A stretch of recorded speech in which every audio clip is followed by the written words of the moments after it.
Hey everybody, this is Heather Dewar-Carden. Super excited to be here. I have been begging Pam to make her infamous bagels, and today actually worked out for her schedule and mine. So I'm super excited. We're all gonna learn how to make keto bagels. We all need a little bit of bread this time of year, so we're gonna turn it around here. Pam's already made one batch, so we're gonna try to be really savvy with our video and have a before and after.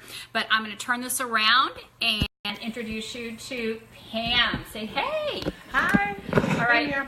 All right, Pam, so let's get started. Tell us how simple and easy these are. We've got our ingredients measured out over here already, you can see. So let's just get going. Thanks for giving lots of thumbs up from Debbie and Alexandria. So give the hearts, give the thumbs up to Pam as she gets going here. And if you can't hear us, let us know. So it's your show, Pam. Okay, so this is super simple, guys. It's a cup and a half of mozzarella cheese, a cup and a half. Wait, there's a trick about the mozzarella cheese, right? That is true. I usually buy, first of all, Kraft only. I have tried off brands and it does weird, congealy, icky stuff. So only buy Kraft. Sorry guys, but Kraft only.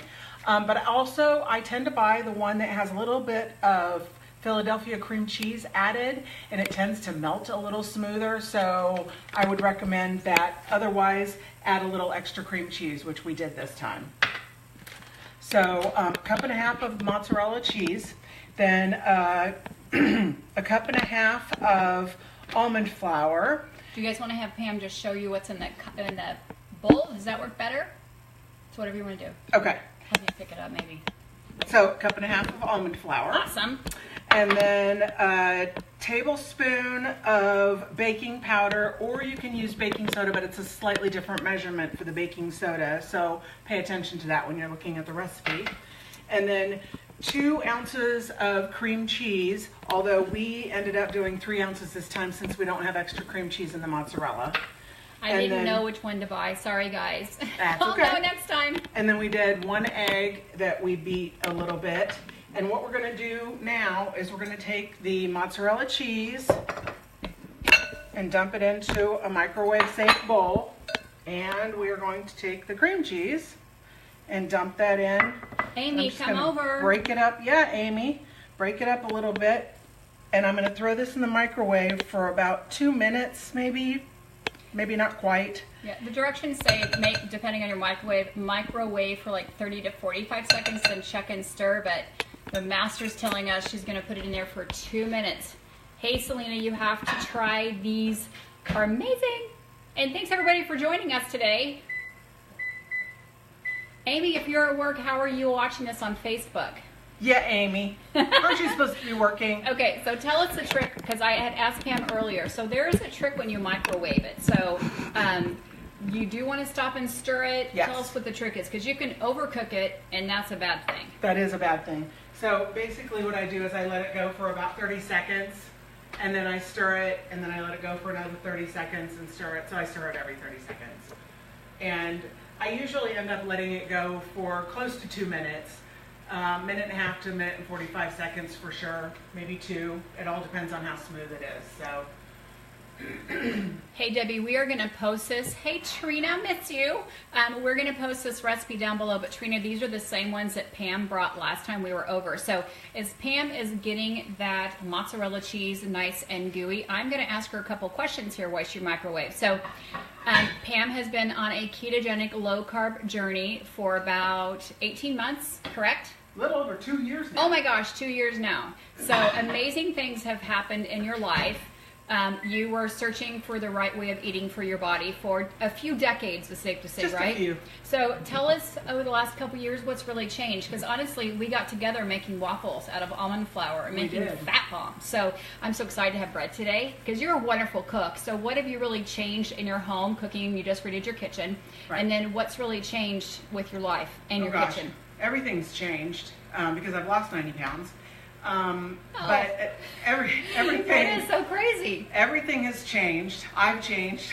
My house has changed. My husband's changed. My husband's even lost 22 pounds, and he hasn't even gone low carb. He's just gone slightly lower carb and drinking exogenous ketones, just like I do.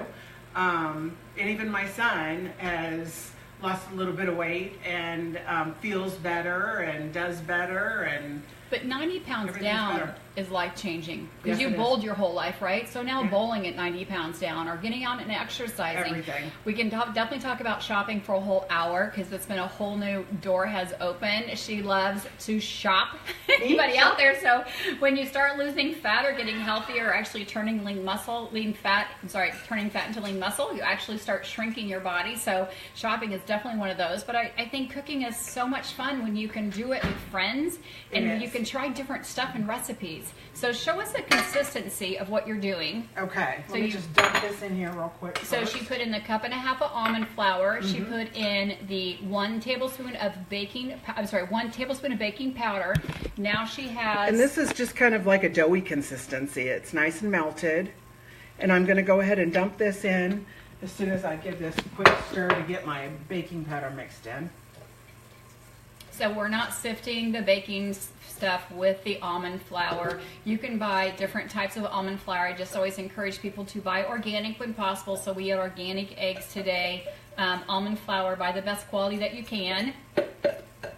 Okay, everyone's saying, Pam, oh my gosh, inspiration, 90 pounds. That's amazing from Linda Thorpe. Dump my egg. There's her 1 egg, and we kind of figured out that, you know, during the wintertime, if you're buying homemade chickens or homegrown eggs, the eggs are actually smaller. So if you're buying farm fresh egg, you may have to add a little bit of extra egg this time of year because chickens are actually more fertile in the spring, and the eggs are better in the spring, so that can add to the moisture content as well. So you mix that for just a slower medium speed, Pam? Kind of a medium speed, I'd say. Okay. And I'd give it like a good 30 to 45 seconds of mixing. It mixes actually pretty easily. About done here. And you can hand mix this. You do not need to have a KitchenAid. You can do old school.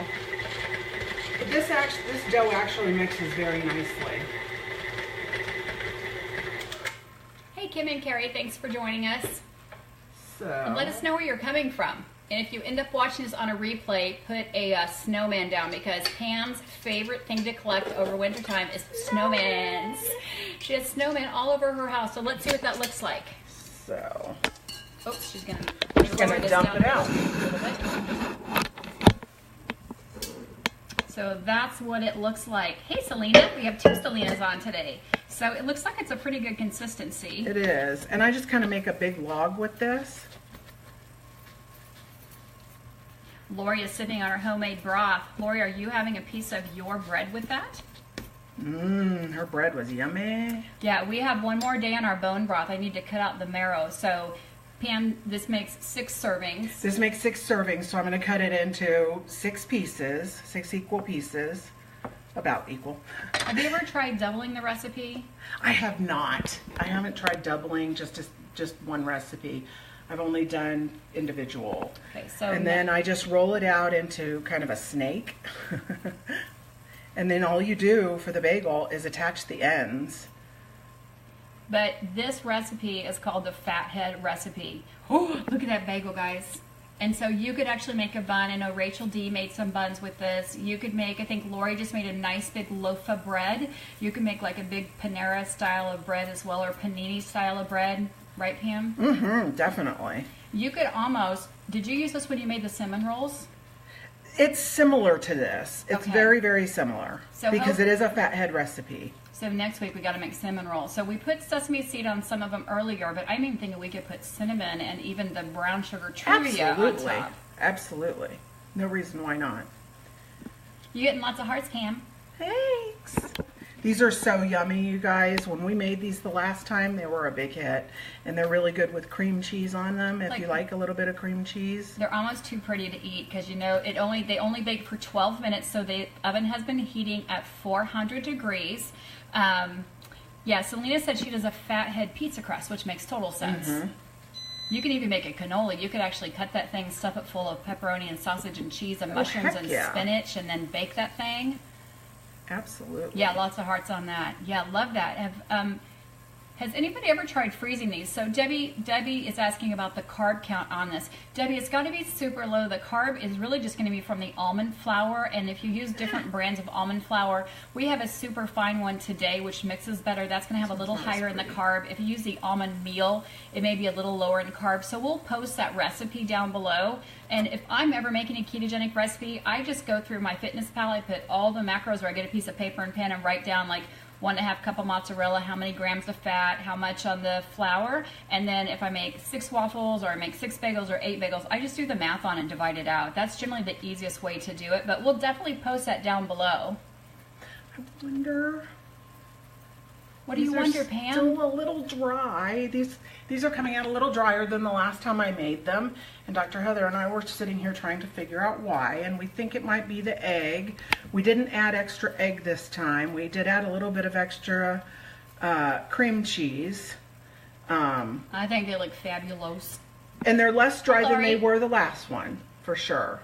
These are, okay, good. So again, I think, you know, if you're buying farm fresh eggs, if the eggs are smaller this time of year, make sure you use extra large organic eggs.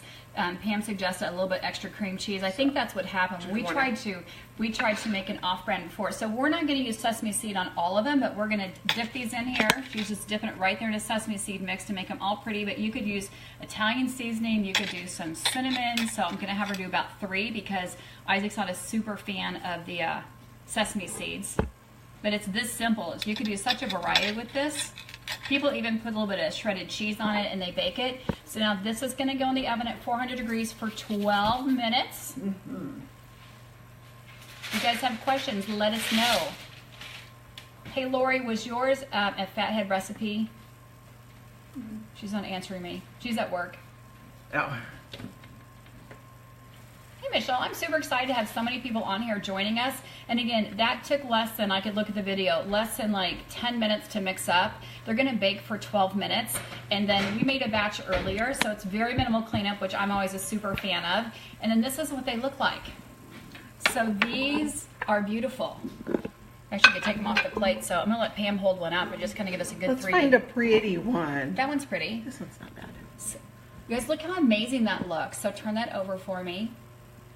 So those are actually perfect. 400 degrees, 12 minutes. You could do it on parchment paper. I just happened to have this out and was looking at the size of that. So I want to thank Pam. Give her big hearts, everybody. Throw the hearts at her. Thank her for teaching and joining us how to do this. Please feel free to share this video. Ours is all about helping people find their optimal state of health. And we're super excited to be here. If there's something you've been dying to make or you've seen us make before on the internet, let us know. We're super happy to always have something to bake or to make. We are going to make some we're going to make some fat bombs. We made those 100 times for you guys. But I think for me, having these bagels in my house, knowing my boys are going to be here in wintertime, you want to keep your immune system nice and healthy. When you can keep the sugar away and you can keep the fat up, your body's more healthy overall. Again, everybody needs a little snack every now and again. I cannot wait to have one of these. Waffles are always my go-to thing, but I think you're right. We could make... what's that stuff thing with the pepperoni? What's that called? Calzone? Yes. Yeah, so we could make a calzone with that. Heck yeah. So we may even make that next week or tonight. But thank you guys for joining us. Thanks for giving Pam all those hearts, those big thumbs up. We love having you guys join us. Lori's was not fathead. Lori, please put your recipe down below. And again, if you guys are watching this on replay, give us a snowman. That way we know who is watching what and what recipes you want. And we thank you guys for being here. I hope your holidays are going well and have an amazing day.